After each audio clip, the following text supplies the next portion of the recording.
Before we start, make sure to like and subscribe, and don't forget to turn your post notifications so you don't miss any of our new videos. And now let's get right into it. Speak louder, please.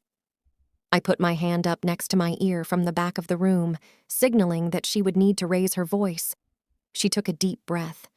I could see anxiety turning her cheeks beet red as strands of blonde hair began to fall out of the same nappy ponytail she wore every day. There was something about her so familiar, but I just couldn't put my finger on it. With her face glued to the paper, too afraid to make eye contact, she quickly sputtered out, "Hi, my name is Paisley Jackson, and this is my poem called My Family." Paisley was a shy little girl. In fact, she was one of the quietest students I ever had in my 10 years of teaching. Which I guess, being the youngest of 11, will do that to anyone. Surprisingly, she was very smart, unlike the rest of her siblings who were dumber than a box of rocks. Lord, the Jackson kids were such a headache, except for Paisley, of course. I just wish I could have given her more opportunities to improve her future. Don't get me wrong, I tried to help Paisley. I really did.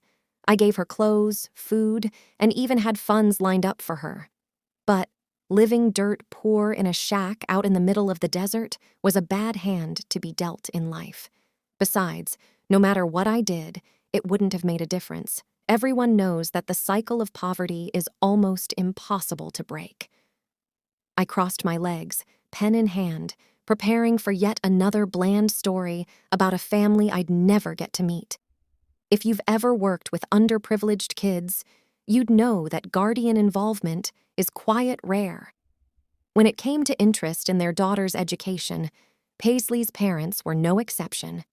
I have two mommies, one named Betty who can make good spaghetti. I call her Mom, she's the one that's married to my dad Tom. One named Claire with pretty yellow hair. I call her Mommy, Dad calls her his project, his hobby. Being smack dab in the middle of Utah, I've seen hundreds of polygamist families, so this didn't strike me odd. Besides, even though polygamy is illegal, I try to keep my nose in my own business. Mom takes care of us all. She can do that because she's so tall. Mommy wears a pretty silver bracelet. She wears it because she's so famous. Wouldn't be the first time I saw kids coming up with stories about celebrity parents to add excitement to their ordinary lives. I just didn't expect it to come from Paisley. Mommy has me and Tommy. He's one of my older brothers. Mom is a lot older. She has all the others. I cringed. That meant that one of Paisley's mothers had given birth to 9 children. I couldn't imagine going through that many pregnancies. Dad says me and Tommy are a gift from God. He'll never hit us with a rod. His pride and joy is Tommy, but he says the only person he truly loves is Mommy. I looked up from my grade book with the line about a rod catching my attention. However, this wasn't the first time one of my students have accidentally reported abuse. Truth is, CPS picks and chooses who they want to help. Mom is having another baby. She's mad Dad wants to name it Daisy. Mommy can't have no more kids. Her last one died of SIDS. Shifting in my seat, I scribbled down a note reminding myself to deliver my daughter's old baby clothes to the Jackson shack. As a mother myself, I know babies can be expensive. Dad says she did it on purpose because she wanted to run off and join the circus. Mom says it wasn't her fault. I promised to keep that secret in the me and her vault. I shook my head in sadness. How could someone blame a grieving mother for something she couldn't control? Mommy was the one Dad chose. He watched all of her school shows. They were joined in the night. Daddy says inside her is a lot of fight. Mom is just a cover. Dad doesn't really love her. I threw my hand up, a gesture meaning stop I had taught my students. But Paisley didn't look up. She continued to read, oblivious to my disappointed frown. Obviously, one of her siblings put her up to this as a joke. Mommy says she needs to get out. She wants to show me what life is all about. Dad gets mad. It's his biggest pet peeve. Mommy is sad. She just wants to leave. Mommy sings to me her favorite song. Mom says Dad's head is wired wrong. Shaking my head, I sighed.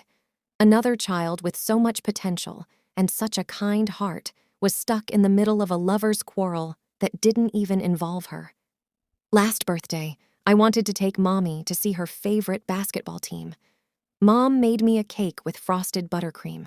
I got to go see the Knicks. But Dad said he made a mistake he couldn't fix. Nothing is the same anymore. I don't know why for sure. Now Dad cries at night alone.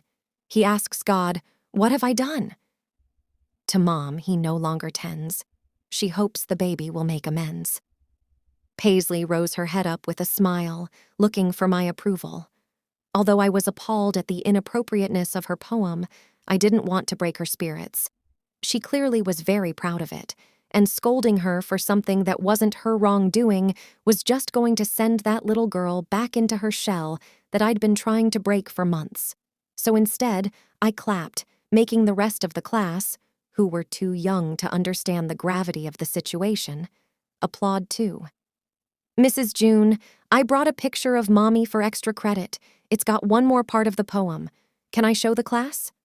I nodded my head, thinking there couldn't possibly be any details worse than what she already presented. Paisley reached into the front pocket on her old, worn-out hand-me-down dress, pulling out an old-aging photo. She flipped the flacking picture around, displaying it as if it were her most prized possession. My blood ran cold. I finally figured out why Paisley looked so familiar to me. In what seemed to be a school photograph, smiling ear to ear exactly like Paisley, was a young woman by the name of Claire Daisy. She was a high school student, popular for her ability to gain the lead in every school play that went missing without a trace 12 years prior. She was last seen leaving theater practice late one night, but then she just vanished. No sign of a struggle. No witnesses, no evidence, no body, nothing. Her case was covered on every news station in Utah for a while because of how peculiar it was until people lost interest. Paisley happily continued, "I was so in shock I couldn't stop her," as she read off the back of the picture. "There is one thing I don't understand, and maybe you'll have the answer at hand. If Dad's love for Mommy will never sway, why did he treat her that way? Mom lays her head on a nice soft bed, but Mommy sleeps in the basement, under a big slab of cement.